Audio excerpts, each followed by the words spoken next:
Has anyone yet come up against any excuses as to why the team aren't following process or any resistance on the work that we are doing? Why do you think team members don't follow process? Does anyone have any ideas? Any things that they've heard? Have you had a process in place and found that a team member wasn't following that process? And if you did and you asked them questions about why, what do you have any feedback on what they said or insights? I saw a little nod there, Jim. I don't know if you can give us some insights into what you're hearing about why people don't follow process when they're documented. So I think part of it's habit. Uh, we're in the habit of being chaotic and not transparent and not accountable, and we like it that way. And we built out our little fiefdom and our turf and our power, and we don't really want anybody messing with that. Has been a thing I've experienced. Current group I'm working with, it's a very interesting challenge. It's completely remote.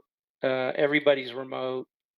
The two owners have other jobs, and they just kind of drive by management and wave their arms and comment. And I gave them the speech off of one of your things about we're system driven business and the system's the problem and all that the other day. And it seemed like they were like, oh, well, that's an interesting way of thinking about it. So we're kind of deep in the weeds of driving that home. And, um, but the main thing am encountering now is just habit, the force of habit. Perfect. Has anyone else seen any other reasons why people don't follow process? Especially, yeah, like Trina, or actually Travis. I can think of three at a very high level that come to mind. People don't like sharing bad news, so they might not follow Yep. process because they don't want to share the bad news at the end of it. Yep.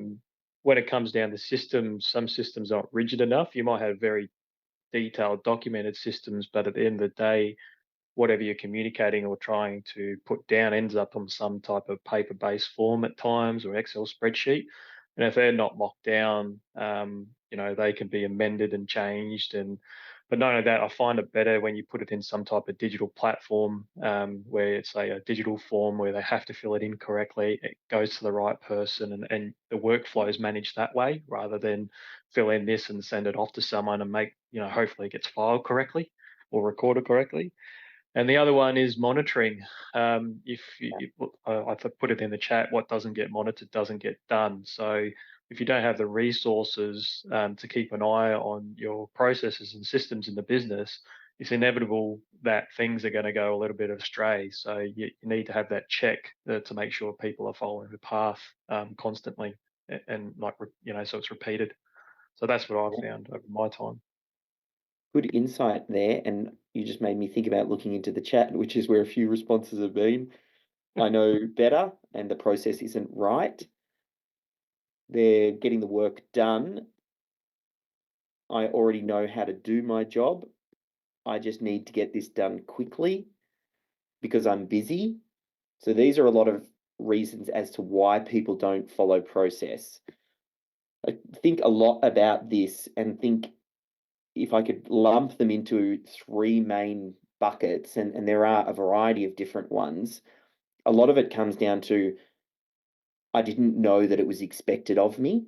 So that's an out for someone to say, well, it wasn't clear that that was my responsibility or that I was meant to be working on this or you expected it to be done to this particular standard or quite a few of the excuses fall under the bucket of I didn't know it was expected of me. The other one that I see quite commonly is I didn't know how. I don't know if you've had staff members, it's either they didn't know or hey, I wasn't told I should be doing that or I wasn't trained on how to do that. So I don't know what your level of expectation are.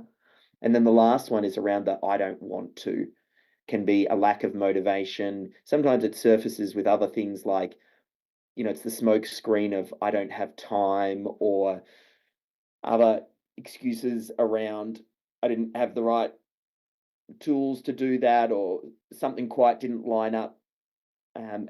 and it gets masked under this idea of I don't want to. Like, I'm used to doing things a certain way. Why do I need to change it? So it's those three areas: the I didn't know it was expected of me, I didn't know how to do it, and I didn't want to do it. Just a heads up, that clip was taken from a session in our Systems Champion Certification Program, which is the world's first and only program for systems champions to help you build a systems culture and develop an AI-first approach and roll it out inside your organization.